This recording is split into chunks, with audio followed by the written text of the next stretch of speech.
Hola a todos, ¿cómo están? Bienvenidos. En este video vamos a hablar con respecto a una teoría, un spoiler de la pareja de Vegas y Pig, donde Pig rescata a Vegas, lo salva a él. Así que bueno, diciendo esto, comenzamos con el video. Bueno, en el libro, cuando sucede el enfrentamiento, Vegas llega con sus guardaespaldas y su padre.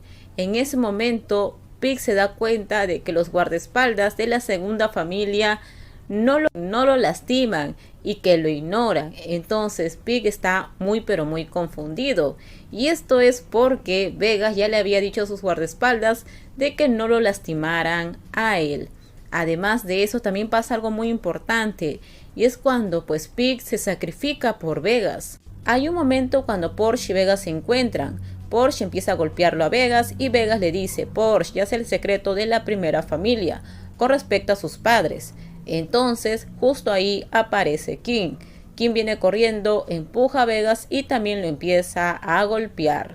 Después King saca un arma y lo apunta en la cabeza a Vegas. Porsche al ver esto está un poco asustado y preocupado, pero no está preocupado por Vegas, sino que está preocupado por Pig, porque Porsche sabe de que Vegas para Pig es alguien muy importante. Entonces, al ver toda esta escena, pues justo en ese instante Porsche puede ver que alguien viene corriendo, empuja a Vegas y ambos caen al suelo. Esa persona era Pig. Pig había salvado a Vegas. Pig había visto todo este enfrentamiento entre King y Vegas y vio cuando pues King lo estaba apuntando con el arma. Pues tuvo mucho miedo. Él tuvo miedo de que tal vez King lastimara a Vegas y por ese motivo corrió hacia él y lo salvó.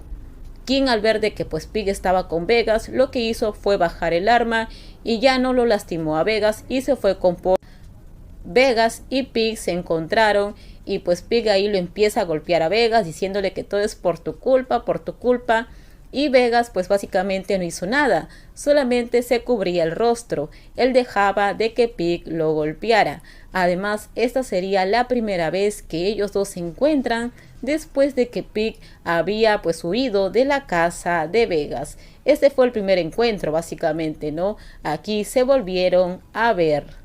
Así que bueno, eso es lo que pasa en el libro. Tal vez en la serie veamos algo similar. Tal vez cuando King esté apuntando a Vegas, pues Pig aparezca, corra hacia él y lo salve. Díganme ustedes qué opinan, qué piensan. Y bueno, como les dije, en el enfrentamiento de ambas familias es cuando Vegas y Pig se vuelven a ver cara a cara. Bueno, ya con anterioridad ya Vegas lo estaba persiguiendo a Pig, lo perseguía por todos lados, pero Vega solamente lo veía de lejos, a Pig lo veía de lejos. Pero bueno, díganme ustedes qué opinan, qué piensan, qué creen que es lo que pase, y cuéntenme cuáles son sus teorías con respecto a este momento. ¿Será que nos dan un final feliz, final abierto de Vegas Pig? Déjenme sus comentarios, sus teorías, qué creen que es lo que pase. Ahora sí terminamos. Por favor, si les gustó el video, dale me gusta, también suscríbanse al canal y déjenme su comentario. También acá abajo les dejo el link de mi Instagram, si es que sean ustedes, por ahí me pueden seguir. Y no se olviden por favor de compartir el video. Bye bye, cuídense mucho.